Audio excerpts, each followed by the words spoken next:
হচ্ছে এটাও বাংলাদেশের জনগণ জানে। বাংলাদেশের জনগণ জানছে, কিন্তু বাংলাদেশের জনগণ এটা মেনে নেবে না। বিদ্যুতের দাম নজিরবিহীন ভাবে বৃদ্ধি করা হয়েছে।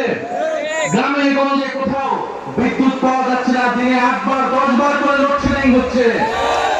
বিদ্যুতের দাম এই সরকারকে বাড়াতে হবে, কারণ এই সরকার আওয়ামী লীগের সরকারের কোন অসম্য চুক্তিগুলো এখনো বহাল না। তবে আপনি আদানির চুক্তি বহাল রাখবেন, হাতে তুলে দিবেন।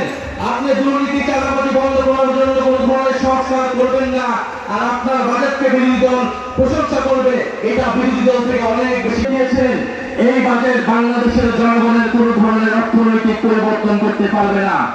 বাংলাদেশের উন্নয়ন করতে হলে আগে আপনাকে গণভোটের গণরায় অনুযায়ী সংস্কার করতে হবে, পুলিশ সংস্কার করতে হবে, দুদক সংস্কার করতে হবে, বিচার বিভাগ সংস্কার করতে হবে।